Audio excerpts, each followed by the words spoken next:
Okay, good to go. Cut that out of the show. All right, episode 22 of the Eric and Brad Show. We are back again for episode 22. I don't know about you, but I'm feeling 22. Eric and Brad Show at gmail.com, Eric and Brad Show at gmail.com. Spotify, Apple Podcasts, YouTube. If you're listening on Spotify, just know that we are also on YouTube. If you're watching on YouTube, just know we're also on Spotify and Apple Podcasts. You can take us on the go if you so please. We are up to 12 5-star reviews on Apple Podcasts. So thank you very much to all 12 people of those who have done that. I was 2 of those 12. So thank you and you're welcome at the same time. How's it going, man? Good. How you doing, buddy? Pretty good. I don't know about you, but I'm feeling 22. That's like what every white girl posts when she turns 22, like with the Taylor Swift song. And then a year, for the last decade, that's every girl who's turned 22 has posted that. And then the next year, they post What's My Age Again by Blink-182, and they say, nobody likes you when you're 23. And it's like, oh my God. Jesus Christ. Boom. I like that. I don't think I've ever noticed that. I think I've seen a Blink. Oh. I think I've seen a Blink one. And I remember being 23 and like, I remember being young and always thinking about that song. And always being like, I wonder what it's like being 23. You know what I mean? Uh-huh. And then I hit 23. I'm like, oh, okay. I don't think I posted it though. I may have posted it. I don't know. At 23, I was kind of a, you know. Don't you look back at like, isn't it hard to look back like 10 years ago and then you're just like, oh man, what, like, I don't know. I just like, if I go through messages and I go to a message, like a message chat that was like 8 years old, I'm just like, oh no. Oh no. Who was that person? Yeah. You're a horrible person. Yeah, well, and Facebook Memories shows me like 10 years ago a selfie, you know, of just like, of like me sitting in the car and it's like, oh God. Why would you post that? Yeah, why would you post any of that? It's so horrible. I was seeing some chick I'm friends with posting her, you know, because it was like first day of school and people post their kids or whatever, and it was like take a picture of her kid, and it's like first day of 6th grade. And I'm like, that kid is tiny. And I'm thinking back to my memories of 6th grade, and I'm like, I didn't think we were that small. And just looking at that picture, I'm like, that kid is tiny. That is a small child. That is a tiny person. I don't know. Yeah, it's weird when you're in the moment versus to when you look back at the moment. Because, like, when I hit, like, 23, 24, it was really weird seeing, like, high school kids. Like, 18-year-old kids. Because now I see an 18-year-old kid, and I'm like, you're a baby. Like, you know, like, I would fight any high schooler. You know what I mean? And when I was in high school, I was like, oh, my God, that dude's terrifying. You know what I mean? Just like, all these dudes are so terrifying. And all the girls are like, they seem like women. And now I look back at that and I'm like, you're a child. Like, you're all children. Like, I would never even talk to you. Yeah, especially if you're like 15 and there's some 18-year-old girl in high school, you're like, okay, that is a woman. Yeah, she is so mature. I don't even know what I'd say to her. She's talking about, like, the stock market. I don't even know what to do here. Oh, hey, India. I see the downloads coming. Email me if you're hearing this and you're in India. ericandbradshow at gmail.com. ERICK. Okay? I'm trying to bridge the gap across the world. I see the downloads from India. I can even look at like what territories they're coming from in India. I can't pronounce them, so email me and, you know, hit me up. Just wanted to say that. And to our, if anyone is listening in South Dakota, shout out to our South Dakota listeners. We love you here at the show. Just wanted to say that too. Also, that Spotlight On episode that we guested on is not out yet. We will keep you updated, though, for when that comes out, whenever it may be. Boom. So, yeah. I woke up this morning. So just, you know, forewarning to everybody, I've been super sick. I'm just not into it. Fucking been around a fever. This morning I feel a little bit better. Took some Dayquil. I'm good. But first thought You I have had, coronavirus? maybe, I don't know. It's all in my throat, so I don't think so. I think it all has to Oh do no. with massive amounts of stress, and then the world is burning around me, and Yeah. the air quality is absolutely fucked, and working outside is, Yeah. yeah, my throat is just all fucked up. I'm blaming it on the fires. It might be coronavirus. I don't know. Okay.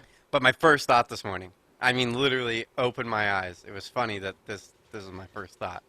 First thought I was like, what about the little tiny American flags behind the president's car? Is that disrespecting the flag? Because you're I don't talking know. shit about people having the flags in the back of their truck, but Uh-huh. like, I mean, the fucking president rocks around with little flags behind his car. Well, Is I that mean, he is part of the government, okay? so So there's a yeah, but I think it said only like military or police or firefighters, like service members or something. I mean, I I don't don't know. remember that part. I don't remember that part. I was Yeah, just like, okay, well, there's a car that drives with the flag, and we all that's accept an it. interesting question. That was a long time ago. I'll have to dip back into the old flag code, dust that off, and fucking We did it, see what's going on. BTW, for listeners that haven't listened to all the episodes. That was something, I don't know, probably 10 episodes ago, flag code. Yeah. We did a whole flag code segment about, hillbillies with fucking, big old flags in the bed of their truck, disrespecting the flag. Dude, and a few weeks ago, I was ranting to our listener Sawyer about this. A few weeks ago, I'm driving down the highway in North Dakota. Oh, what's that line in the middle of the road? An American flag. Fucking move my wheels so my wheels don't hit it, drive right over it. I'm like, you stupid fucking idiots who had it on the back of your truck and it blew off. Now 200 people get to drive over the American flag on the way to work in the morning. You motherfuckers. Dirty dog. I was like, you are so stupid. Good job. Good job with that. Definitely. Dirty dog. Wait, so are you close to the fires? Are you Yeah, are dude, you I got evacuated? I got evacuated on my job site the other day. Fucking, Really? yeah, it's in Oregon City. They're in Estacada. Estacada is like burned down. I mean, they are right next to Portland. Portland, like like, right on the Oh, edge of fuck Portland, me. like in the city, is level one evacuation.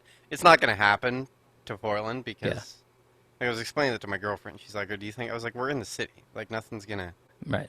you're not gonna have a wildfire coming to the city. You know what I mean? Like, Yeah. it'd be a lot harder to jump building to building than it is in the forest. You know what I mean?" But Yeah. Oregon City, I mean, that's the thing about Portland is it is kind of surrounded by forest. Like, I mean, Mount Hood is only fucking, Mount Hood National Park is right there, right outside. As soon as you leave the city, you're into forest. And Right. but the fire is Oregon City, which is, I mean, it's just south of Portland. And then, yeah, I wanted to talk What's about with all this. this rain? Oregon gets like the most rain. Where's all this rain that we hear about? We haven't fucking. It's only in the wintertime, man. In the summer, we don't get much rain. In the wintertime, it is Oh, nonstop rain. Um, okay. but man, the theory is again, I don't watch much news. I listen to it a little bit, but the word is on the streets because everything's just going crazy here, man. Like Portland is just out of control right now. Um, a lot of people were like thinking that the fires were intentionally started. Like, Uh-huh. it was too weird that just all of these fires start in one day. You know what I mean? Yeah. And all of them are right off of highways. And so they're Yeah. like, we think someone's fucking starting these fires. Which, I think it might be. if that's the case, you're a real piece of shit. And I hope you get caught because Well, you get caught doing that, you are going to jail for the rest of your life, hands fucking down. well, the one was the gender reveal, right? Yeah, in California. Yeah. Huh. Yeah. But then I saw some Twitter accounts of some like Antifa groups or whatever claiming, taking credit for we started that. Yeah. So I hope people don't get know. arrested. If you go out and start, dude, it's like Oh, yeah. It was really sad when I got off work. So I was in Oregon City, which is like right on the border of the forest, which was like when I got to work at 6 a.m. Dude, it was like Silent Hill outside. It was fucking bananas, dude. There's like ash like falling from the fucking sky. It's just real dark, even though the sun's already started rising, and it's just this like pink glow over everything. And I get a text message, and it's like emergency text message, and it's like, don't go outside. It's like Estacada is level 2 now. And it like shows a little map. I click the map, and the fucking I'm in where my job site was. We're in level 1. I'm just like, okay, so we like go to work, and then at like 2 o'clock we get the level, or now we're in level 2. It's fucking right, dude. And it was like the level 3 was like a few miles down the road. But what was really sad was when we get off work, we left a little early because freeways started just fucking backing up everywhere. And when I got on the freeway, dude, there's just all these fucking trucks with fucking animals on it. And it was like, God damn it, that's so sad. You know what I mean? It's just like, how many fucking animals are going to die? You know what I mean? Shitloads. Oh, yeah. Shitloads. Just all you saw. I mean, not all you saw, but, 5% of the freeway was just horse trailers and cows and fucking, you know what I mean? It was like, God damn it, it's so sad. Like, yeah, that's fucking crazy. Well, and then we had we had this big case a few years ago, and I can't remember all the details on it, but it was really big here in Oregon. We had a fire, I think it was 2 or 3 years ago, and they found, it was this kid that fucking started it, and he was like 14, and I believe it was in the Dalles or something like that. But I think he was just dicking around. I don't remember all the details, but it wasn't, I don't think it was like super mischievous. He was just like, he was responsible for starting these fires. And they were charging him with like crazy shit. Because he was getting charged with all the damage that the fire did. And then so it was fucking, the kid's 14 and his whole life is literally fucked. Like he's going to be, he's done for. He owes fucking millions of dollars in damage. And everyone was like, it was kind of this weird argument going around in Oregon is like, is that fair? You know what I mean? To a little kid, holding him responsible for this. But in this case, I fucking hope to God, fuck that dude. Yeah. Whoever did that, fuck you. You're a real piece of shit. Real piece of shit. I agree. And dude, it's ridiculous. fucking bad here. Like bad. I remember a couple of years ago, I think it was 2018, 2017, in Idaho, there was really bad fires in Glacier. So bad that it was like you couldn't see when you're driving down the street. Like it was thick smoke. And I was driving down Division in Sandpoint, and you just can't see in front of you. There's so much smoke. And then I see this group of kids walking to school, like wearing masks. This is before. It was just normal to wear masks, but I was like, where the fuck am I? Like, what the fuck is happening? Yeah. It's like hell. You're like in hell. It's just so fucking crazy. Yeah, like the last few days has felt like a movie. And like when I got off work, it was weird. Right. I get off work, and I go take a shower, and my clothes are sitting there. And I kind of smell it when I get out of the shower, and I grab my shirt and smell it. Like the shirt I'd been wearing all day at work. Yeah. And dude, it smelled like I'd been at a campfire all night. It was weird. It was like, Jesus Christ, it's smoky outside. And then... That was the first time I bought an air purifier for my house. And still use it to this day. Yeah. Yeah, and then my throat got all fucked up. And I'm blaming my sickness on the fires. I don't know. Right. It makes sense, I guess. My back is doing a lot better. Thanks for asking. I went to the chiropractor twice. I went to cryotherapy yesterday, and I made another cryo appointment for Monday. That felt really good. The 3-hour movie I went to last night didn't help, but it's fine. So that's just wanted to update anybody just for continuity. But okay, so I really want to get through this. So I watched the show Away. Talk shit if you want. It's a space show, but #1 show on Netflix right now. It's really good. Got through the 10-hour-long episodes. I really enjoyed it.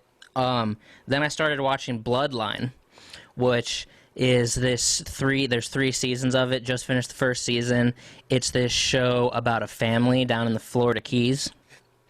And it's not just any family. This family has secrets. Okay?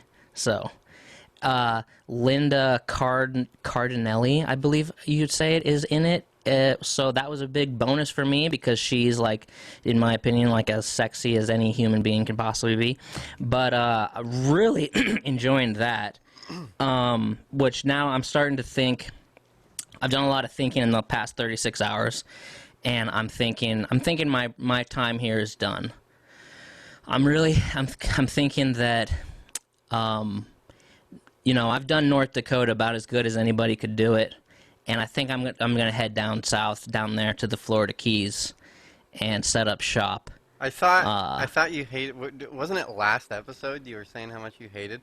That's the girl from Grandma's Boy. I knew that was the girl. I was like, man, she looks really familiar. Is it? She was in a little show called Freaks and Geeks as well. But I think I'm going to head down there. The Florida Keys is an archipelago off the south tip of Florida that's connected by like long bridges and small land bridges. Yeah, I want to go real bad. It's so they always talk about, oh, you're going to head north to Miami? Like, oh, he's going north to Miami. And I'm like, where the fuck are they? So I had to look it up. But I think I'm going to head down there and set up shop. I think I'm maybe buy a boat and, like, charter some fishing trips, for tourists come down, they want to go fishing or snorkeling. I think I'm going to do that. It was last week you were talking shit on this. Why are we having this change now? Because I'm watching the show Bloodline, and I'm loving it. Because it gets real hot now. But it's okay. You're like, Brad, it gets hot, but it's a wet heat, so it's okay. But that's going to be fun. And I think I might, hit up some bars and start, finding my way around, seeing if anybody wants to, like, needs help, like, moving some product or anything like that. That's what I'm gonna start getting into. So next week might be broadcasting down from the Keys. I think that's my next move. I'm ready. Dude, if you move to the Keys, we can actually just stop Zooming and we can go do this live because I'll just come down to the Keys with you. I'm down to go to the Keys. Yeah. Dude, between the welfare and the heat and the chain smoking, I'm just like, these are my kind of people. Fuck yeah, that I just want to be around. I'm just gonna. I bought some Hawaiian. I got like 2 boxes here of Hawaiian shirts that I bought, and I'm gonna wear cargo shorts, and I'm just gonna ride the rest of this out just in Hawaiian shirts and cargo shorts. That's my plan. I'm into it. Super into it. Word. But then last night, me and our listener Chris went to a movie at 9:20, and it's a movie called Tenet, and Tenet. Was it as good as they said it was? It's 2 hours and 45 minutes long. It's the new Christopher Nolan movie, and I was like, so some shit happened during the day that had already warped my mind. I was all over the place yesterday. I was gone all day, just driving around like a maniac. But I'm like, I know I'm not ready, because I heard on Instagram that it's a masterpiece, but it's confusing as fuck. I'm like, okay, that sounds good. But it's so hard to have an opinion about this movie. It was so fucking weird. For the first half of it, I've never, like, I couldn't figure out what was going on. I've never been an hour deep into a movie, and I couldn't tell you anybody's name. I couldn't tell you what they're doing, why they're talking to each other, who they're talking about. I couldn't figure out what the fuck was happening. It was so, and I was like, God damn it, Chris Nolan, you threw this together and put it out. Someone in the editing room just randomly put all these scenes together. None of this makes sense. So, and a scene would happen, 2 characters would be talking, and I'd be like, okay, I missed, I don't know what they're talking about. I missed that scene. I'm going to get the next scene. The next scene would come, and they'd be talking, and I'd be like, who are these people, and what are they doing? I don't know what's going on. But that was like the first half, and then as the movie kind of went after that, it started clicking, and I was like, oh, okay, I know why we're here now. I know what we're doing, okay? And it started clicking for me. And then I realized this movie was so demanding of the audience. Like, it was, because some movies that, they'll start all easygoing and stuff like that, and then at the end they'll ramp up and they'll challenge you to, like, warp your thinking and sort of think outside the box.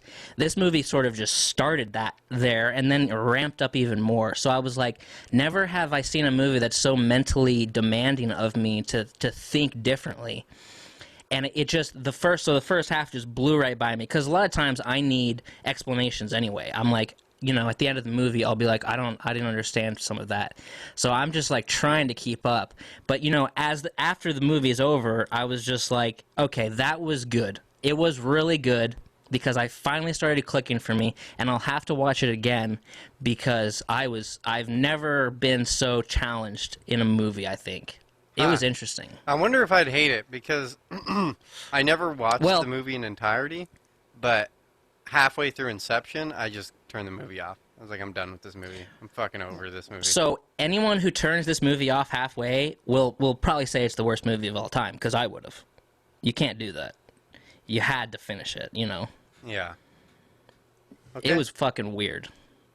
And at the same time, John David Washington, who he's in every scene, he's the star of the movie, his voice sounds so much like his dad, Denzel, that was tripping me out too, because I'm like, all I could hear was Denzel's fucking, Washington's fucking voice coming out of this kid's mouth. I'm sorry, John David Washington. I know I'm in the same boat as a lot of people. I think you're talented as hell. When I look at you, I can only see your father. I'm sorry.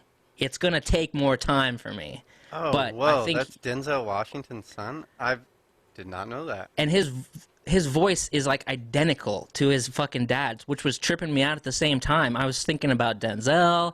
I was like trying to figure out what the fuck was happening.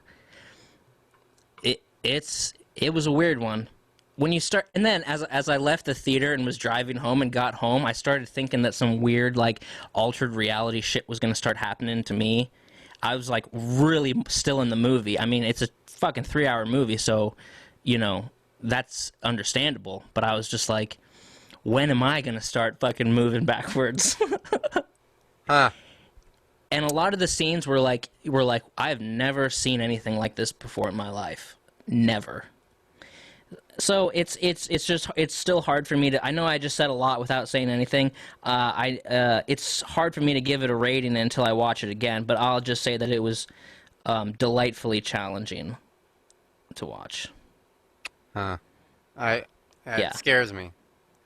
I know. It scares me. Movies that try too hard. Sometimes I just think try too hard. Well, it seems like it was also kind of brave to make a movie that half your audience isn't going to get. But Chris Nolan can do whatever he wants. He's one of the greatest of all time. So it's like, yeah, what other movies does that guy do? Why is his name so familiar? He did Interstellar. Okay. He did he did Inception. He did a movie called okay, yeah, I'm not. Memento. I don't think I'm gonna watch this movie because Inception was fucking garbage. That movie sucked. Memento was a movie from a long time ago that a lot of people really liked. He did the Batman trilogy with The Dark Knight and The Dark Knight Rises. The Dark Knight was one of the best movies. That's top 50 movies to me. Yeah. So it was enjoyable. Hell yeah. Maybe. Yeah. Maybe one day. I'll wait. Did you go watch it in theaters? Mm-hmm. Okay. So it'll be a while before I see it. Okay.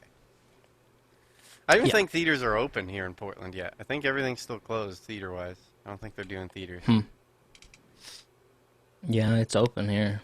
So I was sick this morning, and then I started texting fucking Brad here that I didn't think I was gonna be able to do the show, and I felt bad for it. And he was like, "Well, let's reschedule," blah blah. And then we'd have to reschedule with the guest, and then instantaneously text back and is like, "Dude, tomorrow's football day," and football's like that crazy to you? And then also, is there no preseason this year? Or is this preseason? Because if you're saying that over preseason, I was going to punch you in the dick. Be like, are you fucking serious right now? No, preseason goes from the beginning of August to the end of August, and there was no preseason this year. Okay, so they're just going straight into it. So on Thursday night, we already had the first game of the season, and it went off, and it was fucking sweet. Oh, they've already started. Yeah. Didn't know this. Yep. Who played? Yep. The Kansas City Chiefs and the Houston Texans. Yeah, it's a good game. Yeah. So you don't fuck around. You watch every game. Well, I start out watching every game, but then as like December, maybe I'll be like, I'll start missing some days. Huh. It's hard for me to wrap my mind around someone that like takes sports that seriously. You know what I mean? That's that into it. I don't get it. It's just a weird thing. I just don't understand it. Yeah, it's only like 5 months of the year. Plus, every other Sunday I'm working, so I can't watch those. So what do you do? Do you just record them and then watch them when you get off work? No, Or? no, no. I just check the scores. I don't. I could never. I'm not gonna watch a game that's not live. I just Oh, check you're the not scores gonna do later. that. Okay. No. Would you ever No. watch like a famous Super Bowl or something like that? Rewatch I've it? done that like three. I've done that like 3 times. Yeah. Like old school Because games or like super. no, because in the beginning of this whole pandemic thing, the NFL put like all the Super Bowls up on YouTube in their entirety. So I went and rewatched from 2 years ago. Then I watched from like 2009. I watched that one, and then I watched another one of just like the past 10 years. That's all. Yeah. I'm not gonna go back and watch some with nobody that I know who's playing. Yeah. It's only 5 months of the year, and I'm in 4 fantasy football leagues, so it requires a lot of attention. Yeah. Yeah. Okay. Yeah, Are you but guys it's playing? enjoyable. Are you guys playing for money or is it just all? Yeah. Yeah. In two of the leagues, the winner gets like 900. Nice. Yeah. Nice. And then one's a family league with like my cousins in Australia and cousins in Virginia and stuff, and we've been doing that for 7. This is the 7th year we've done that. So that one's kind of just for fun. It's just like family shit. Okay. Not too competitive. Okay. I just had to make sure it wasn't preseason or I was gonna go off and be like, "You're No, fucking, but you're addicted." the Thursday night game came and went, and it was so fucking exciting when it was on because I was like, I'm so glad we made it here to football. I'm so glad that they didn't cancel this shit. And people will be like, they talk too much about Black Lives Matter. It's like, why are you watching that part? Why are you watching a half an hour before the game? You know how I used to watch football games? On mute. And I'd listen to a podcast, and I'd watch the game on mute. I really enjoyed doing that thing, consuming like 2 things at once. Why are you watching if you don't like it? I don't want to hear the complaining this year. I don't care. Yeah. Turn the game on. Turn the game on when the first second of the clock goes. If you're watching before that, of course you're gonna hear shit. Yeah, that's Anyway. like that's like watching the draft pick or something like that. You ever watch a draft pick? Yeah. You have? A long time ago, That's like pretty- in high school, I did. It's pretty sad. Yeah. I don't know how someone could watch that. Stupid. That is dumb. I mean, I was in a restaurant, and we were just like watching it on the TV. It's boring. So, oh jeez, sorry. I've been following Neil deGrasse Tyson on TikTok. He's a good one to follow. I don't know if you follow him. Oh, nice. But he's a good TikToker. Okay. And it's just all a bunch of short little clips explaining stuff. Yeah. And this is far out of left field, but this one fascinated me a lot. There's 2. The falling through the earth? No, it wasn't the falling through the earth. It was why is the sky blue? Do you know why the sky's blue? No. So, our atmosphere is made up of all these tiny little particles, and because of the size of these particles, when the white light from the sun passes through our atmosphere, it takes all the blue light out of, because of the size, because the size is like, if it was a different size, it would take a different color out of the color spectrum. And then so it fucking takes all the blues out, makes the sky blue, but then also makes the sun yellow because it's taking the blue out of the white light, and then it makes the sun yellow. If you were out in space, the fucking sun would be white, but on Earth it comes out yellow. But then I was just thinking about that, and he didn't say anything, but now I'm like super interested in it. If there was a different sized particle in our atmosphere, that means that the sky could be any fucking color. You could have a purple sky. You could have a yellow sky. You know what I mean? There has to be planets with different color skies. Wouldn't that be bananas? Right. Yes. Yeah, that would be bananas. I don't know. So is that what? I mean, is space considered black? Would you call space black? Yeah, there's like nothing there. I mean, because there's no particles there? I'm not smart, man. I don't know, but yeah, it's just black. Okay. It's just an absence of light until you get the sun, and then it's just white light. I don't think there's. I don't know, man. Ask him. Ask him. I'm too dumb for this. Whoa. He did go off on one, and this one was hard to wrap my brain around. But he was talking about when you're in space, what's in space? Like, you know what I mean? Like, what's actually there? Yeah. You know what I mean? And he's like, well, the further you go out, there's still actually like particles in space, but then the further and further you get out, like they become further and further apart. And then he was like, once you get to where there's nothing, like there's no more particles or anything, time and space like don't exist anymore. And then it was just like this. Yeah. Yeah, and I couldn't wrap my head around it. It's just like humans can't wrap their head around time. You know what I mean? Like it's really hard to, like, beginning, middle, end. Yeah. You know what I mean? To take yourself out of that is impossible to really comprehend. You know what I mean? And see, that's the whole Tenet thing. That's why my mind, when I got home last night, I was gonna do a bunch of pro for the show, but I just had to go to bed because I couldn't even fucking think. I couldn't even go on social media. Once you start talking about time and how, like, oh, everything's happening all at once and we just perceive it as linear, but like everything's happening at the same second or whatever, it's like I can't fucking keep up. Yeah. It's just too crazy for me.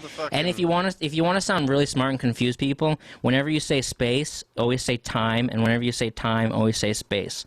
You always say space-time, like when you talk about space-time, or when you talk about time-space, like if you want to have a space-time conversation or a time-space conversation, that's when I'm like, oh, Jesus Christ. Yeah.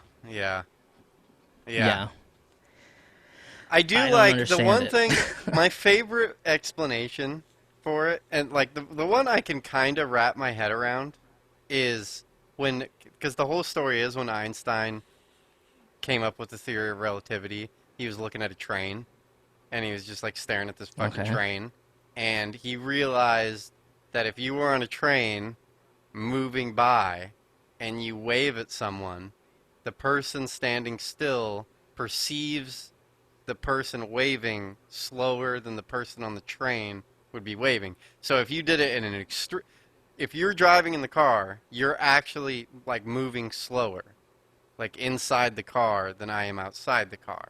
Like you're perceiving time differently. So if you do that to an extreme, that's the whole thing about like if you leave a planet traveling at light speed and then turn around and come back at light speed, you'll have aged differently. You know what I mean? And like you can kind of wrap your head around that. You know what I mean? Like to me, I can't. Like I think I can. Like I always think about like if a fucking jet fighter like flew by, you know what I mean, and like waved at you, like you know what I mean? Like your perception of that and their perception of that are gonna be, you know what I mean? Like they're gonna seem slower. You'd never be able to see it. I don't know. That one is always really interesting to me. That's just crazy. It is crazy. Sometimes sometimes it's like, because people say like since it's infinite, since like everything that can that's ever gonna happen's already happened or whatever. So it's like if you drop your glass on the floor, like in some universe it didn't break, in another universe it broke, in one universe since it's infinite, in one universe it broke and then all the pieces landed back together perfally, since like anything's possible. That shit's like bananas. So sometimes I think when I'm forced with a decision that's like maybe one way is not ethical and the other way is ethical, I'm like, okay, well, in other universes, I did the unethical thing, and in other ones, I did the right thing, but what am I going to do on this one? Like, am I going to do the right thing or the wrong thing? I don't know. It doesn't make any sense to me. Yeah, that's where I start checking out. I think that when you get into that kind of conversation, like to me, like the relativity thing, the slowing down with speed, that I think you can keep people on board there. When you get into that shit, it's like, it's more, like it's people, it's dumb people trying to explain things that are out of their comprehension. You know what I mean? Like, so they're just like, well, yes, like, yeah. But that's why you always say time space when we're having this time space talk. Yeah. But I mean, even like the smart people, I think like they're even fucking swinging at fucking, throwing some theories out there that are just theories. I don't know. This is all this Tenet shit that fucking warped my brain last night, melted it. Yeah. It's confusing. Yeah. You're not giving a good case to watch this fucking movie at all. Well, when someone tells me this is a challenging movie, that makes me want to watch it. I hear you hacking. Unless you just want to watch movies about butterflies and superheroes. I like when they're good. That's it. But when they're they're meant to like just fuck with your head and not even have a good conclusion. I can't. Oh, it has a great conclusion. It made sense in the end. That's why you have to make it to the end. It all started clicking for me, and I was like, "Fuck, I gotta see this. I gotta see it again," because it's all started clicking for me at the end. I started getting it. Okay. Hell yeah. So I don't know. I feel like this all happened like literally right after we got off the last episode. But man, my life has taken a drastic fucking turn. Maybe we did talk about it last week. I don't fucking know. But I made an offer on a house last weekend, and it got accepted. And then... Jesus. Yeah, and then... dude, it's the weirdest feeling. I haven't slept in a week. I'll tell you that much. Like, I go from being extremely fucking happy to extremely scared. And about a 6-hour fucking just pendulum back and forth of just like, holy fuck. This is crazy. Like, this is fucking bananas. Like, what did I just sign myself up for? You know what I mean? And then back to like, oh my god, this is fucking badass. And it's usually daytime versus nighttime. I'll go to bed and I'll just fucking freak the fuck out. You know what I mean? Just start losing my goddamn mind. And just like, oh my god, what am I doing? Oh my god. What am I signing myself up for? You know what I mean? Like, right. What if I fuck something up here? You know what I mean? Like, fuck. So, yeah, that's why I'm also blaming my sickness on that. Because, like, the last 4 days, dude, fucking, maybe in hours, I get up, like, every half an hour and just, like, wake up, like, fuck, and just, like, oh, god damn it. Yeah, it's horrible. Oh, okay. So, it's like sometimes because I've moved a lot. Like, over 24 times. And it's like sometimes in like the day before a move, I'm just like, this is the wrong thing. This is the wrong thing to do. Don't do this. Don't move. That's like my gut talking. And like sometimes I have to follow my brain instead of my gut. Because when I put an offer in on a house, I was just like, don't fucking do this. You don't want to live there. But my brain, and that's what I followed. And I was like, all right, I don't want to put the offer in anymore. But I should have bought it. My brain should have told me to fucking buy it because that would have been a great idea. But it's like, I can kind of relate. And then, I mean, so like 2 years ago in the spring, right before I made the decision to come back here, and when I was in Idaho, I was going through what I call the quarter life crisis. Because for like 2 months, I was waking up in the middle of the night just so stressed out that at 2 in the morning, I would always go and sit down at my computer and just start applying for jobs like a madman and just start researching houses and researching cities and applying for jobs and researching college and researching places to work and changing my resume and doing all this crazy. And I was just like, I hated the job that I was at so much that for like 2 months I was doing this. Just like, I don't know, just trying to like reroute my life. Like my life was not going on the route I wanted, and I was just like, it was just so fucking stressful. It was crazy. And then I made the decision, fuck it, I'm coming back here. But it was like a quarter life crisis because I don't know where the fuck it came from. And it was just like all these days of just waking up just full of stress and just leading to like apply for the job, like hundreds of them. It was crazy. Yeah. I hate it. It makes me want to back out of the deal because I'm so sick of fucking stressing out. Just like fucking. Yeah, well, like a few weeks ago you wanted to buy the house, and then a few weeks ago you said I'm not buying a house, and then you said you were, and then you said you weren't. I'm a fucking basket case, bro. I'm all over the place. Fucking all over the place. That's who that's who I am. You'll come to learn, like, I'm just... Everything... I'm the most impulsive person you've ever met in your life. That's how I do everything. I've always done shit like that. I mean, that is the only time I truly start believing, like, my fucking sign, because they say the Gemini is the twin, and, they're just fucking back and forth, like, one day one person, one day the next. I am that way. Like, I'll fucking be logical one day. Well, yeah. Yeah. Yeah, well, and I think I have severe commitment issues, which is probably why I backed out of joining the military and probably why I backed out of buying the house, because I was just like, this is requiring too long of a commitment for me. That's a big Everything thing. about it, it isn't the commitment. If it was just the commitment, I'm all about it. The problem is like the price tag of it is more than I wanted to Yeah. spend, and the fucking Oh, monthly rate, once I got a fucking itemized thing from my mortgage company, was fucking scary. And it was just like, this is a lot of money. And it's like, if I fuck this up, fuck that. you know what I mean? If I fuck this up, it's bad. You know what I mean? You know what I mean? Like, I don't want to go through that shit. You know what I mean? Like, No. so that's what's Don't scary worry. about it. Everything's fine. Everything's fine. The country's great. The country hit this pandemic, and instead of it breaking people apart, we all came together. We all wore masks. We all socially distanced. We got over that. There was riots because black people are being shot by police, and what happened was police said, okay, we're not going to shoot anybody anymore, and the black community said, okay, thank you, we love you, and everything moved on from that, and this election's going perfectly fine. This is like the greatest election of all time, and it's like the best time to be an American. Everything's working out great. Yeah. So I think everything's working out fine. You know, the Lakers are going to win. The Eagles are going to win. Everyone's making money. This is great. I love your attitude. I love it. Yeah, for sure. Well. Okay, do you want to break? Yeah, let's break. Be back on with our guest here shortly. See if he shows up.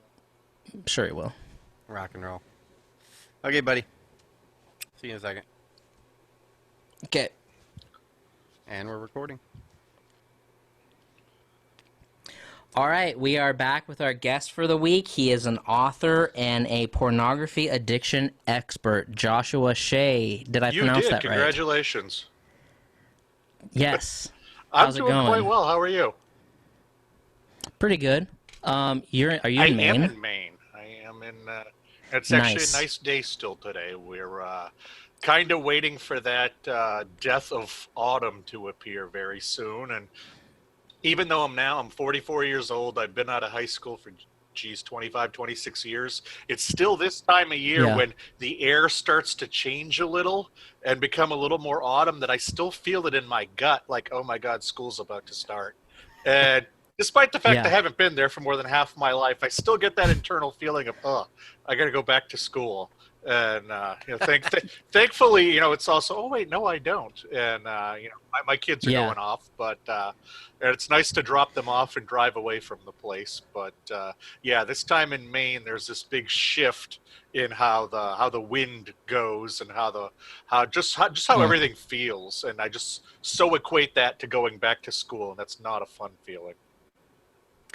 Yeah, I can definitely relate. And my grandpa lived in Maine for the longest time. I never went there, but and I don't know what city he lived in, but he lived there for the longest time, so that's kind of the only relation I have to Maine. But yeah, I definitely relate to that as well. It's like first week of September. It's like, here we go. We get about 12 great weeks a year. And then we probably get 2 or 3 good ones on the other side, and we're now into that last stretch of good weeks. And it kind of sucks because you're just like, well, I know it's going to suck for 35 weeks after this. Oh God, yes. Yeah. So I guess we can just dive right in. So we got it. So it's probably a good idea. We might as well just start off talking about OnlyFans. Sure. And if that's fine. And I'm certainly very well versed about OnlyFans and everything that I can read between those lines. Yeah, that it is offered at that site. And let me ask you, when did you join? Probably 2 years ago. So you're one of the early ones. Okay. Yeah. Congrats. Yes. So, as I was thinking about sort of talking to you today, I was thinking about OnlyFans, and I was thinking about camgirls, camming. Yeah. And we had a talk on here a long time ago because I found out about camgirls in like 2014 when a director that I like named Sean Dunn released a documentary called Camgirls, and I watched that, and I was like, what the hell is going on here? And then I had to go search for that, and I feel like all I'm saying is that sort of felt like a stepping stone to OnlyFans almost. It's like someone producing their own content. Well, it's not attached, do-it-yourself porn. You know. I mean, Right. in a nutshell, and I think that there is a perception, and probably even a reality between the professional cam girl and the OnlyFans girl. It's kind of like somebody, a cam girl is almost like a salaried employee, and a OnlyFans girl is a part-time worker. In that kind of parlance. And I think you're absolutely right. I think that the cam world did absolutely introduce this. And what's interesting is if you look at the history of cams, you go back very early on. A company called Stickum was probably the first one that brought this kind of camming to the forefront. And there were a few other of these very small, very choppy cameras going back as early as 2008, 2009. And, ever since you could put something on paper or put it on film, there's always been pornography. And it didn't take people, whether it was the performer on one side or the lecherous person on the other side who wanted to see something, that it came together. So I think what happened was you saw a lot of these larger companies, the MyFreeCams, the Chatterbaits, see what could be done with something like Stickum or some of these other earlier things, or a chat roulette, one of these kind of things, and see that, gee, there's really a way to monetize this here. And what had happen was after the cam stuff kind of got its fingers into the world of economics, you started to see other people try to figure out how to monetize new ways of doing porn. And OnlyFans, from a business point of view, it's a brilliant model, because I think much like Snapchat, it's going to carry on. Snapchat exists specifically for sexting. But it took over so many other parts of society. If you look at the platform for OnlyFans, it would be perfect for indie musicians, perfect for artists, perfect for, when people ask me, what is OnlyFans? I say it's almost like a combination of Facebook and Etsy that's X-rated. Because you can sell stuff through there. And I think that the cam world was a little too serious for a lot of the people out there. But when you brought OnlyFans to the forefront and truly created do-it-at-home porn, if you don't want to be a cam girl, you can just put photos out there. If you don't want to take all your clothes off, you can do bikini and lingerie stuff. It gave so much control to the user that I think a lot of those people who perhaps were on the fence about entering that world, it made it so much more user-friendly, so much, in their eyes, safer, that it was something to go on. And it created for me, maybe I'm wrong, but it created the last genre of porn, and it created the genre of porn that so many of us always wondered about, and that is pornography of people we know. And that's a huge thing. Because pornography of people we know. How many of us picked up a Playboy magazine when we were younger? Or what would it be like if I was turned on a porn and saw somebody I knew? And now, well, I think that most OnlyFans girls start with people they know and then branch out. Yeah. Definitely. And I even have that written down, because I just imagine, 30, 40 years ago, that's like that would be like the ultimate fantasy or whatever of you. This is what happened 30, 40 years ago. You go renting a movie, popping it in. Oh my God, I know that person. That probably almost never. That probably happened like four times in the history of the world. But now, Eric, you might not know. Now that's like super common. I mean, someone you went to high school with is on OnlyFans, like 100% guarantee. Oh, absolutely. If you talk to anybody under 30 years old and you ask them, do you know somebody on OnlyFans? And they said no, it's only because they don't know the person is doing it. It's amazing when I go on shows like this or do other interviews or even just talk to people about this. There is this cutoff point at about 33 years old where everybody over 33 has never heard of OnlyFans. And everybody under 33, it's just part of the culture. And it's amazing that there's this line of demarcation there that is so strong. And talking about your point of wanting to see somebody, I mentioned in a article I just wrote for my website, talking about a friend of mine in college back in, this must have been 97 or so. He found out that a girl he went to high school was going to be in one of the Playboy college girl editions or whatever it was. And I remember he ran to the store when it came out. And I remember him coming back. He lived across the hall from me. I remember him coming back, and he had the most dejected look on his face. And I was like, Eric, what's the deal? And he's like, well, she's in there, but it isn't what I hoped. And he showed me it, and it's her and a couple bikini-clad friends like playing frisbee in front of their dorm or something. And she wasn't naked, and he was absolutely crushed. And all I could think is that I wonder, wherever he is now, I just wonder if he is like, this is what I've been waiting for. Because it's exactly that genre that's never been touched before. And for something new to come to the world of pornography, for some new genre to show up when you've got all of these people out of work, both users and new producers, it's the perfect storm. I mean, if it was a publicly traded company, I wouldn't buy any because of my stance on pornography. But from a business point of view, boy, you couldn't line things up better than these people did. Well, and just a few days ago, there was this girl that I follow on Snapchat, and she, for the last few weeks or months, she's always said, oh, I might make an OnlyFans soon, whatever, over and over, just teasing it. Like 4 days ago, she did make one, and she set the price at $30 a month, and within 24 hours, it shows how many people have signed up, and within 24 hours, 216 people had signed up. So if you do the math, she made like $7,000 in a day. It's crazy. The average new person who signs up makes $3,000 in their first month. So she was clearly marketing herself well. Oh my God! But think about that. If you're a bartender or a waiter or a waitress, and you've been screwed around the last 6-7 months at work because of COVID, you're now not still getting your full shifts.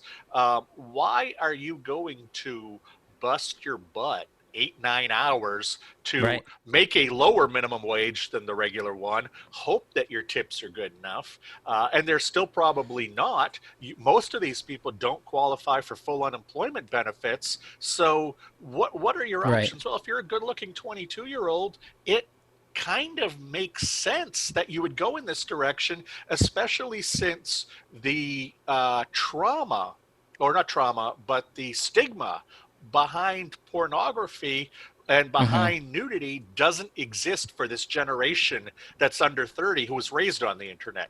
We could talk about whether that's good or bad, healthy or not, and all that, but the fact is this stigma doesn't exist for these people. So doing something like going online and being naked is not a big deal to them the way it would have been to my generation. Or, look, I remember my grandmother once telling me a story about how she wore a 2-piece bathing suit to some event in 1955, and she showed this much skin on her stomach, and it was the biggest scandal you'd ever think of. And now, people are passing around naked pictures in high school of each other. How much things have changed in only 50, 60 years, and how stigmas have dropped, and we haven't evolved our brains, and we haven't evolved who we are that fast. So you're seeing a lot of problems, a lot of issues pop up, especially in the younger generation when it comes to pornography, when it comes to pornography addiction, because, we don't evolve as fast as the culture does. What's your stance on, do you think it's across the board? like not a good thing to be looking at pornography, or do you think there's a healthy Well, medium there? no, I've got a couple of different thoughts. From a scientific point of view, and I got to push this first. I am not anti-pornography at all. It's a legal thing. If you're over 18 and you want to view it, totally up to you. Just like smoking, just like drinking at 21. I know that pornography is never going to be gone. You go and look at cave paintings from ancient Phoenicia. You look at any of the pottery from Egyptians and other, societies that are 5,000, 8,000 years old in museums, you're going to see pornography. It's on the cave walls. It's on the pottery. We're never going to not have pornography. And I think that, more than talking about pornography being good or bad, it's a matter of, is your sexuality healthy or unhealthy? With pornography, I can point to dozens and dozens, if not hundreds of studies that I actually have read, because I'm a geek who likes to read studies. I can point to them how pornography is negative. I've never had anybody hand me a study that says pornography is a positive thing in any way. If you can find something positive about it, let me know. I want to be the first to find out. And ultimately, I do believe that people can view pornography and have it not turn into a problem, because people can drink and have it not turn into a problem. People can gamble and have it not turn into a problem. So from a scientific point of view, I absolutely believe that pornography can not be a problem for some people. However, and I used to, at this point, share 1,000,001 stats about how it was bad. The last presentation that I did before COVID struck us down back in December of 2019, I was invited to a health center at a college here in New England. And I was invited to speak to a small group of probably 12, 15 women who were all, 18 to 22, and two or three people who worked in the health center or faculty members who were there. And I was given the typical stats. We were having a good conversation. And then one of the most fascinating things I've heard in the last year came out, where one woman who was there, probably 19 or 20, she said that she did not like to have sex with virgin men. And uniformly around the room, all of these women were like, "Oh yeah, yeah, yeah, yeah." And I was like, "Wait, this is something I've not heard. Why don't you, young women? Why do you not want to have sex with virgin men?" And they said, because virgin men have grown up on pornography. It's just the norm for them. And even the most vanilla mainstream porn these days is very anti-woman. If you really break it down, the man is very aggressive. The man is almost always on top. The man is holding, her by the neck. The man is saying negative things. When it comes time to finish, it's not a sweet, loving thing. It's usually something very degrading when the guy finishes.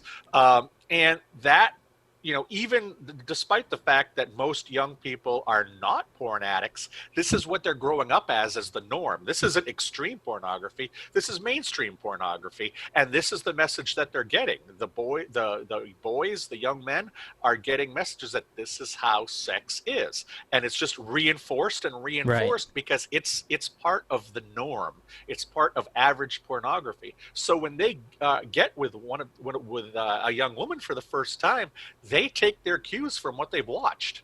And these young women were like, we don't want to be with these kinds of guys because this isn't what sex is. This isn't what we want. They're viewing some kind of fantasy. They're viewing this as a norm, and it's not the norm. This is not the way we want things to be. It turns out far fewer people have three-ways. Far fewer people have anal sex. Far fewer people have these crazy scenarios that you see in porn, but it's such a normal part of porn that these young men normalize it, and these young women don't want to have to retrain them. In talking to them further, they did retrain some guys. They do have to speak up, but it completely kills the mood. It completely kills the scenario. Do you really want to look up at someone and say, you're doing it wrong? And so ultimately these young women avoid having sex with virgin men because they don't want to have to deal with the situation in these guys' minds that grew out of pornography. And to me, that's probably the best illustration of why pornography isn't good, or what, or a negative that comes out of pornography that is just across the board. Forget addiction, forget anything like that. It's just across the board. To have this many women feel this way, I've got to feel like it's something that's nationwide or maybe even international. I think it's probably why you see these red pill and incel and other kinds of movements out there that are almost anti-woman, and that's what pornography brought to us. So, is pornography negative? Well, this is not a positive thing, and this is what it's doing to our youngest group of adults. So draw your own conclusion. Do you think so? I've definitely had this thought before with young men. I play a lot of video games. I'm friends with a lot of 18-year-old guys, and we've had this conversation before, and it's weird. It's weird for me. I slipped in right before this was an issue. You know what I mean? I came, no one had phones really when I was in high school. It was just starting to hit. Right, yeah. So it was like I kind of missed the train. I was still all, when I was a kid, you had to get a magazine. You know what I mean? Right. Or you were lucky if you got a VHS tape or something like that. You know what I mean? Yeah. Right at the end of my high school, got a DVD. Do you think, and I believe that thoroughly, I believe guys, you're young, you don't understand what it is. And it's sex ed. I mean, porn is sex ed. Yeah, exactly. Do you think women are young women watching porn? You know what I mean? They are more than ever before. Absolutely. Because you got to take a look at the pornography industry, and you go back to the 70s and even the 80s.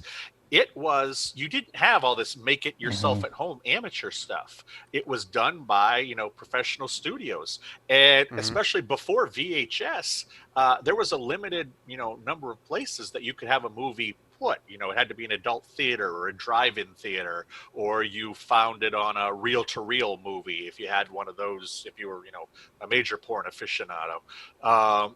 And it cost so much money back then to not only make pornography, but also to distribute it. So turning a profit on pornography was very difficult back then. So they targeted only the audience they knew would buy, the straight white males. But as time has changed, as the VCR came into existence, as DVD players, as the internet got here, porn got cheaper and cheaper to produce, and porn got cheaper and cheaper to distribute. I mean, the three of us, we could have a porn made today and up on Pornhub and some other places making us money by the end of the day. That was never possible before. So since it's so much less expensive, you now have the ability to super hyper target your market. If you look at the biggest growth in pornography addiction cases, you're going to find it's white women, you're going to find it's black men, and you're going to find it's members of the Catholic and the LDS churches. Now, why is this? Because porn is being targeted towards them now, but it's also so much easier to get. You were not going to have a woman go into a theater that was full of a bunch of guys masturbating back in 1984. It wasn't safe. You were not going to be, a high-ranking member of your church and dare to be caught dead going into an adult bookstore by somebody driving by on the street. But now you don't have any of those issues. You can access whatever you want from the comfort of your own home. And if you want to see, an Asian girl, a Mexican guy, a white midget, and somebody dressed like a leprechaun throwing fish sticks while all these people have sex, you can do that now because it's so hyper targeted. And that's the thing, is that people aren't realizing, is that at the end of the day, it's not the straight white guy who has the license to have a sex drive. Women do, black people do, Asian people do, tall people do, short people do. Every person does, even if you're super religious, even if you are, homosexual, pansexual, whatever it may be. Everybody on earth is wired this way. That's why a lot of times it's important to talk about healthy sexuality versus unhealthy sexuality and how those differ from person to person. ultimately, though, yeah, everybody is now being affected by pornography. The number of women are still lower than men, but it is growing. It is growing fast. Yeah. And right now, the 18 to 30-year-old group, the last thing I saw was that you're looking at about an 18 to 20% rate of those who self-identify as having a problem with pornography, watching too much pornography, or actually having an addiction. So almost 1 out of 5 women who are 18 to 30 have some issues with pornography. With men, it's 1 out of 3, but nobody talks about these crazy statistics because then you have to talk about pornography. And I think that a lot of people are simply afraid to say the word because they fear if they say pornography out loud, it's all of a sudden they put a rubber stamp of approval. It means that they view it. It means that they love it. And simply saying the word out loud doesn't mean any of those things.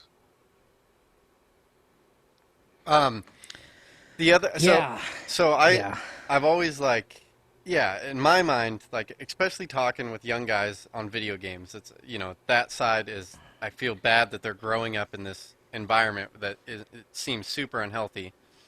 But then, crap, I totally lost it. I'm sorry, I got to apologize right off the bat. Okay. I'm sick as shit right now. I've had a fever all night last night, so I'm like, my brain is just mush. And I just totally lost where I was going with that, so I'm sorry. Yeah, Brad, you're gonna have to pick me up here. Yeah, so with all these trends happening over time, the biggest trend of the past 2 decades or 1 decade has to be that you're just getting it younger and younger. And it's like, I'm wondering almost what should parents sort of think about this, because the parents are over 33, so they're completely detached. And I feel like it might be an obvious idea of, hey, when I give my kid a smartphone, they're going to have access to porn. But what I was thinking today is, it's not your kid. It's like when one kid in the classroom gets access to the smartphone, then everyone's going to see it. So I would just assume. That's exactly it. I try to tell when I speak to parents, I try, and they're like, "Well, we have filters on Junior's phone, and Junior's iPad can't access this stuff." Right. And it's like, well, that's great that you've locked down 2 devices. There's only 6.8 billion more in the world, and that's the thing is that's why I push that this is a matter of education for parents. And I also push that parents need to recognize that this is probably not the same talk as the sex talk. This is more a talk similar to stay away from drugs or alcohol, or stay away from cigarettes, learn how to cross the street correctly. This is a matter of safety, and I guess you could say even health safety. I think that parents need to, and I'm sorry that in 2020 we have to talk about pornography, but hey, we don't have to talk about polio anymore. So there are trade-offs over time. And what we need to do is recognize that you can make this very, very age appropriate. Kids want direction. Kids want to know right from wrong. And, you don't have to even use the word pornography. You can tell, a 6-year-old kid that, you don't ever let anybody look at what's under your bathing suit. You don't look at what's under anybody else's bathing suit. And you don't let anybody take any pictures of you there. And you don't take pictures of other people. And if anybody shows you pictures, just come let me know. Much like you say, if you see a cigarette that's lit sitting there, come tell mommy or daddy, don't put it in your mouth. And then you let it go. You let it go at that. Simple enough. And as they get older, you can tell them more and more. I truly believe that if we would sit with our 13 and 14-year-old boys, or, it probably should be even younger than that at this point, if we could sit with them and tell them about porn-induced erectile dysfunction, which is completely going under the radar but is huge these days, if we could tell them about this, that we probably would have a huge dent in the numbers. Because porn-induced erectile dysfunction is if you've watched too much porn and it's having some kind of effect on your life. Now, for a lot of guys, it's not that it just completely kills their ability to have an erection or kills their ability to have sex. There's usually some weird little porn aspect to it. Now, if you go to my website, I do offer a coaching advisement piece for both addicts and their family members. I had a guy last year, he was 22 years old, really cool guy, and he reached out to me and he said, I need to figure out how to have sex with my girlfriend. I was like, well, I've never had this as somebody talking to me. So I said, well, what's the problem? And he said that I think I have PIED, and because the only time that I can finish with my girlfriend is if porn is playing in the room. And that's just fascinating to me. It's like, yeah, that's the only way I can finish. And I talked to his girlfriend as well. Really cute, funny, smart 20-year-old girl, the kind of girl that, you hope you end up with, but the kind of girl that you probably use if you can't perform as a normal person into adulthood. And talked to both of them, and they on their own came up with the quasi solution where they had an apartment together. She would be in their living room, he would be in their bedroom. He would be on his desktop computer, she would be on her phone, and they would sext back and forth with each other, because something in his mind told him when he was viewing it on a computer screen that it was pornography. So when they got to the point that he was about ready to go, she would run in from the other room, and they would have sex like normal people. And they That's bananas. Yeah, absolutely. It's crazy. But the thing is, they don't want to tell this story publicly. And there aren't many people telling this story publicly. But I think that you tell this story to 13 and 14-year-old boys, it's going to resonate. Because 13 and 14-year-old boys, even if they're looking at porn regularly, they want a girlfriend. They don't want to end up as a porn addict. They want a girlfriend. They can't wait till they're 15, 16, 17, and maybe you're having, actual sex with girls. That's what they want. They don't want to be porn addicts. So if at 13 and 14, we can tell them stories and real stories about how there are men now in their early 20s who weren't careful with their porn use, and now basically their penises are broken. That's going to scare the hell out of a 13 or 14-year-old boy. And I think that it's okay when it comes to public health, when it comes to your long-term happiness, when it comes to your ability to couple in a healthy way. I think it's okay to share some kind of really extreme stories with these guys. And I think that something like this, even if you can knock down the percentage of young male porn addicts by 2 or 3% telling these stories, you are literally talking about hundreds of thousands, if not millions of people. So we need to start being more proactive to this. We need to start having some kind of strategies. And while I feel horrible for this 18 to 30-year-old group who just got to, attack the internet without any parental, supervision, we need to start teaching these kids when they're on their own to treat pornography responsibly. And yeah, when you're 18 years old, if you want to look at pornography, go to town. And when you're 18 years old, if you want to smoke, go to town. I've let you know as your parent what the health risks are. I'm sure you're going to experiment, because everybody does, of looking at it or trying it. I mean, how many people in this world have tried smoking and didn't end up as smokers? How many people have tried an illegal drug and didn't end up a drug addict?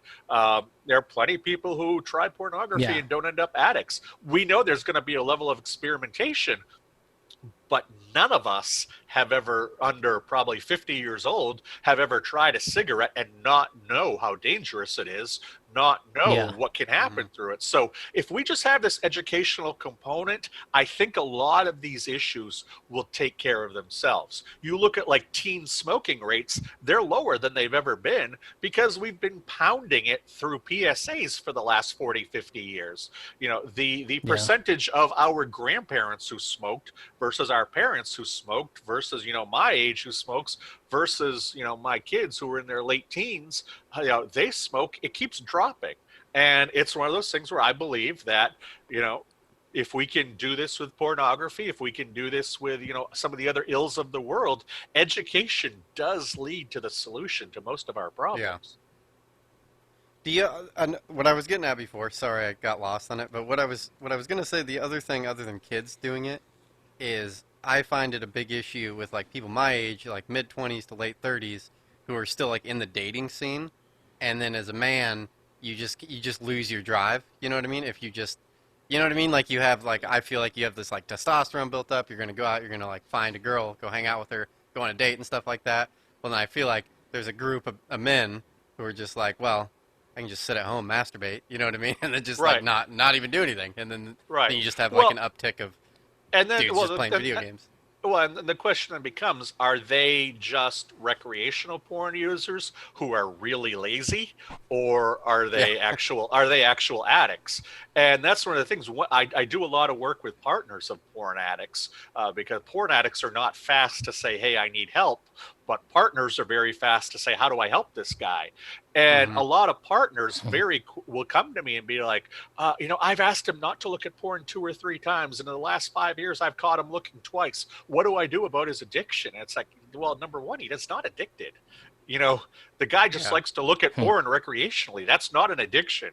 Not following the wishes of your partner does not make whatever it is they're doing an addiction. But I also point out to partners that I sometimes think that if your partner is an addict, you're actually in a better situation, because I can speak as someone who was a porn addict for 24 years. It really doesn't have that much to do with what you're watching on the screen. It's it's satiating something else. I was also an alcoholic for just nearly as long, and these addictions helped me deal with other issues, and they were deep seated. It was early trauma, as it is with most addicts, but it doesn't really have to do with your addiction. Addiction is a symptom of a much larger problem. Six, Right. 7 years ago, when I finally got into rehab, both for alcoholism and for the porn, and I started doing the hard work with therapists, and I started researching it, I started to figure out why I became this way. And that's the most important thing with addiction, to get over it, is to figure out how you developed it. And then you can develop other coping methods and healthier ways to deal with whatever that trauma or whatever that problem is that caused you to become that way. But when it comes to recreational users, why are they using? Well, because they just want to get off, because they just want to have that orgasm. And a lot of partners confuse somebody who is a recreational user with somebody who is an addict, because it both ends in an orgasm. And that's really just about the extent of it. It ends in an orgasm. But when I was in therapy, when I was going through all this work, I found out, what these things were about. Alcohol was about me numbing myself to the world, and pornography was about me needing control. Because think about it, when you pull up a video clip or a magazine, the person on that page never says no. That person on the page can be whoever you want them to be. You don't like what they look like, you flip the page, you click the button. You are in Right. complete control of this fantasy world. And it's not that it's a world of sex where you're a domineering macho guy. It's just that you're in control. And when I looked back over those 20 plus years that I was an addict, when I look at spikes, well, those spikes came when I was in less control of my world, when things were not going well, when I was in more financial problems than others, when I was having, issues with work or whatever. I went to pornography because that subconsciously gave me a sense of control. So it wasn't about just, seeing boobs and seeing sex, and it didn't Yeah. replace sex for me. Pornography never did that. Pornography replaces sex for the casual user. For the addict, it doesn't. And that's one of the things that I always have to drive home to partners, is that you have nothing to do with this addiction. And it might even be better he's addicted for your ego and for where you are, because, I was an addict for 12 years before I met my wife. She had nothing to do with this. But for guys who just get tired of being with the same woman, who need some kind of other outlet, well, to me, that says there's a problem in the relationship. That says maybe there's an issue you need to worry about here. Addiction is a completely separate issue entirely.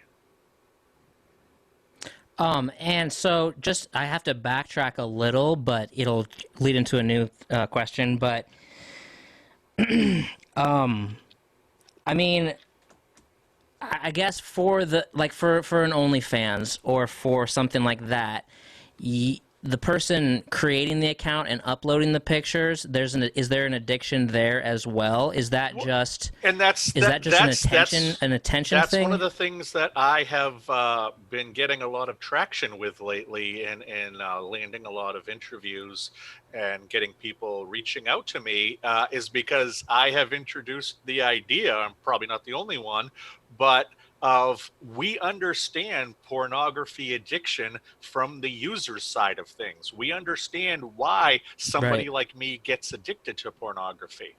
But in January of this year, OnlyFans had roughly 300,000 users or 300,000 producers.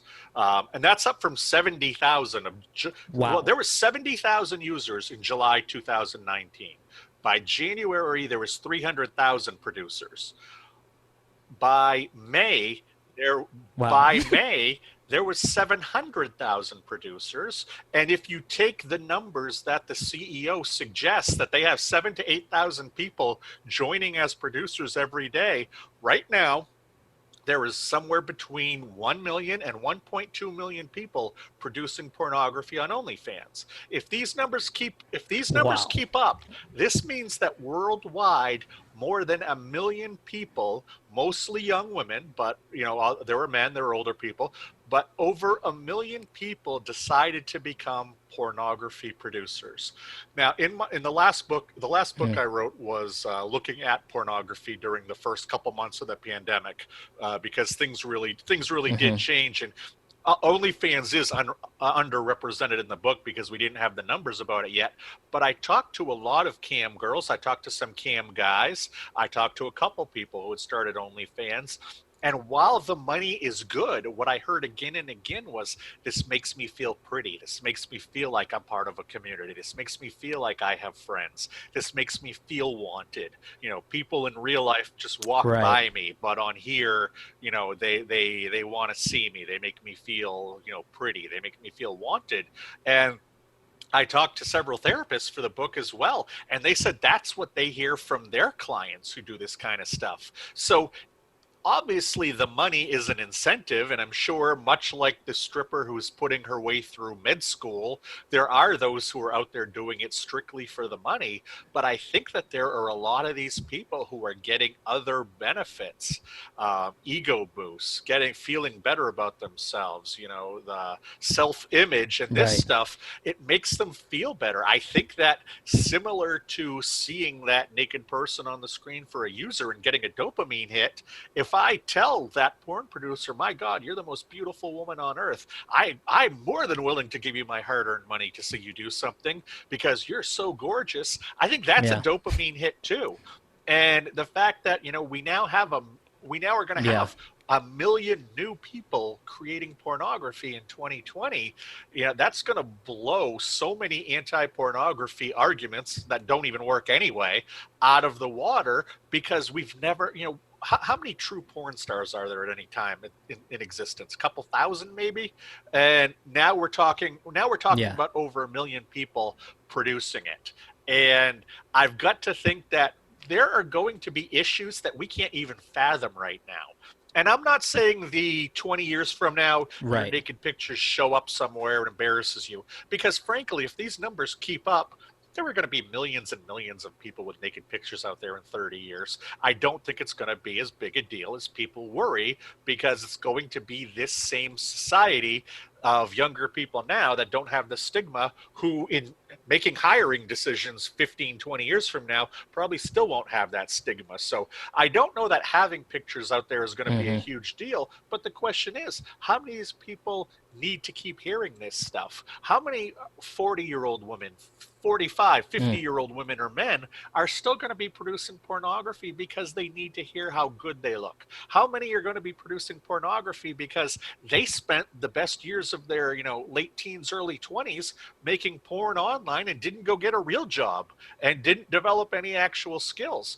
how about PTSD? How about, when your looks start to go and people aren't saying that great stuff to you anymore and you can't make the money on there that you once did? What does that do to your psyche? And I think that these are the questions we need to ask ourselves now that we weren't asking ourselves 20 years ago, 25 years ago when the internet started, and we could all say, well, let's see what happens when kids have unending access to pornography. Well, now we've got, not kids, Right. but we've got young adults who have unending access to making pornography. You can't tell me that Right. some of these people are not going to end up addicted. And I think that pornography addiction 20 years from now will not only include consumers, but it will include producers.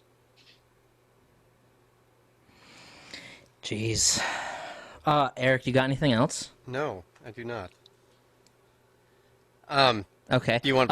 And one listener wanted to ask, just to briefly throw this by you, like if you could, if you had the final say right now of if prostitution could be legal across the board, or to keep it illegal in states, what would you say? Should it be legalized? Sex work, I guess. I think that I don't think anything positive Because will ultimately come out of it. I don't think you're going to see sexual assault rates drop. I don't think you're going to see any kind of addiction rates drop. From a completely freedom, point of view, I can make an argument. I think it was George Carlin who said selling is legal and effing is legal. So why is selling effing not legal? Um, and there is some kind of sense to that, but I can't believe as a yeah, society it's going to be a positive thing. If you want to deregulate it, okay, look at some of the ways that they've done it in places like Amsterdam to make it, a matter of public health. That there's a union for sex workers in Amsterdam. I think it's called the Red String or the Red Light, something like that, and it's very regulated. And I think that yeah, seeing in America how the deregulation of marijuana happens from being completely illegal to being medicinal, okay, to a lot of places, including where I am yeah. now in Maine, in the next few months, recreational is going to be legal. I think that we can probably learn a lot from decriminalizing marijuana and what happens over the next few years when it comes to things like decriminalizing drugs, decriminalizing prostitution. Ultimately, do I want my daughter to be a prostitute? Of course not. Do I want my son to go to a prostitute? Of Right, course not. If right. so, what are the positives? Is it going to reduce sex crimes? Is it going to reduce? Is it going to do anything except make disease rise? Because we know not everybody is going to practice good practices. So ultimately, I think that it's probably not a good thing, but I think under the guise of freedom, under the guise of, and I don't want to take anybody's freedoms away, if we're Yeah. going to be a non hypocritical society, we probably ultimately need to move toward decriminalizing prostitution. We just need a ton of education to go along with it. Okay, yeah, that's a really good point. Yeah, and when we talked about it on a few episodes ago, and I was kind of just thinking, as much as we can take, like, get people off of just back alley, stuff, because people are going to do it anyway. As much as we can get it like off the streets and into like an office complex that's like a massage therapist style, and send people there where it's safer and more regulated, that might be better because it's going to happen Well, anyway. Maybe we could just take it off the streets and into like a business where you're providing Well, 401ks and health care and stuff like exactly. And I that. talked to, I'm a journalist by trade. I spent almost 30 years doing that. And probably about 15 years ago, I was talking to a police officer in my town, and we were talking about how this one part of town used to be known for prostitutes, but there wasn't any anymore. And he said, well, the internet got that off the street. Craigslist, Backpage, these things got prostitution off the street and brought it online. But now you had, the federal government cracking down on things like Backpage and Craigslist and those kinds of online listings. Yep. So it's moved back to the street. And that seems to be sketchier to me. That seems to be more dangerous to me. That seems to be fraught with, not just health issues, but, for everybody involved. But, there can be a lot more crime. It's not nearly as regulated not being online. And I think that we do need to look at the positives and the negatives. And like you said, people are going to do it.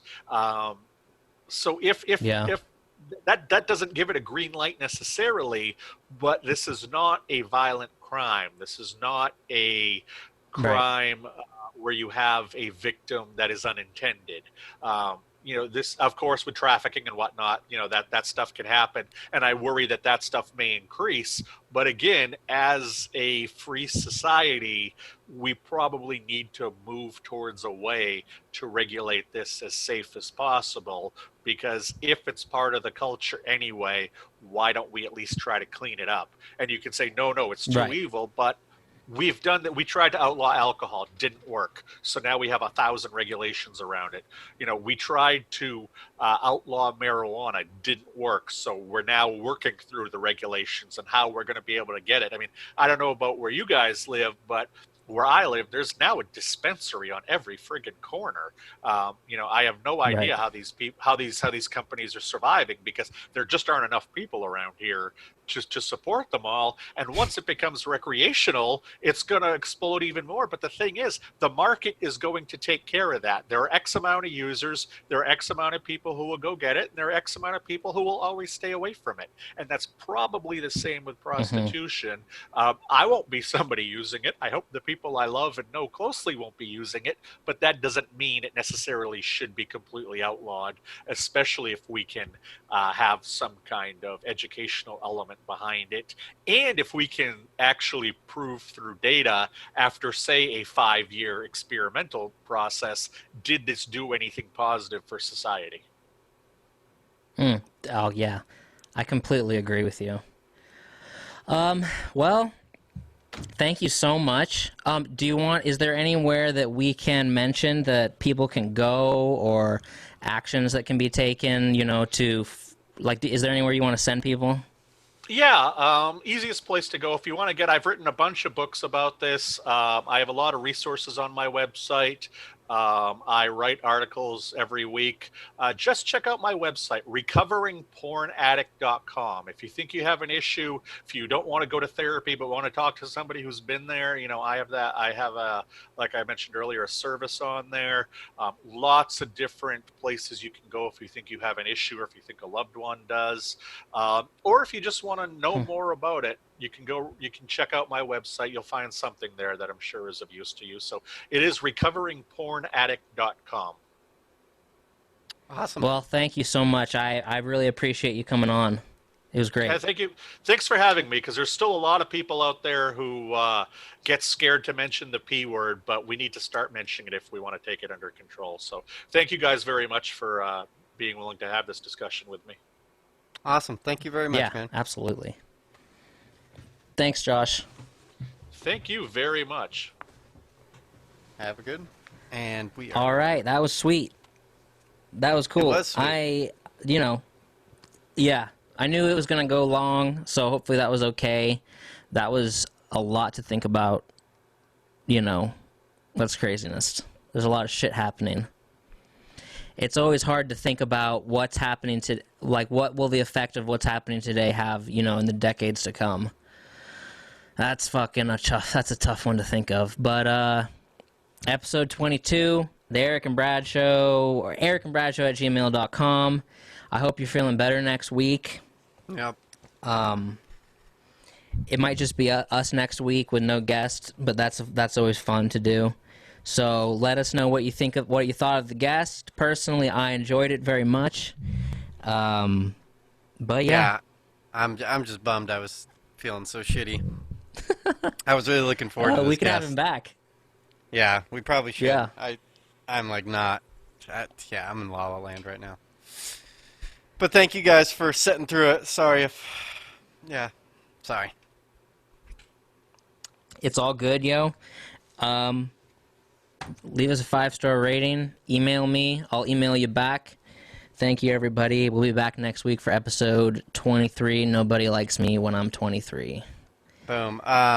Real quick, throw it in at the end. We're gonna have that same audio problem. I don't know fucking why, but you guys were fucking overlapping on the whole deal, and it sucks because I realized that on the last editing process that I can't edit it out. I could edit it out, but then the video would be all fucked up. So the same shit happened. Did you notice it on the last episode? Fucking, okay. You'll start talking and then he'll start talking. Yeah. So I could do. I mean, but is it that bad? It's as bad as it was last week, to where it's But is it that? I don't know. I don't know how bad it is though. Like, is it unlistenable? Or it's is it irritating. Just... It's irritating, but once we got going, it's not as irritating because it was like the beginning of it's like bam, bam, bam, bam, bam, bam, bam, bam, and then after about a few minutes, it was long drawn out answer to long drawn out, question. You know what I mean? It wasn't like it was constantly being stacked on each other. The beginning of it was really hard to listen to. Right. Okay. Well, I don't know how to fix it. Yeah. So no, I'm just saying sorry, guys. Well, until next week. Hope you guys have a good week. Bye. Okay. Bye, everybody.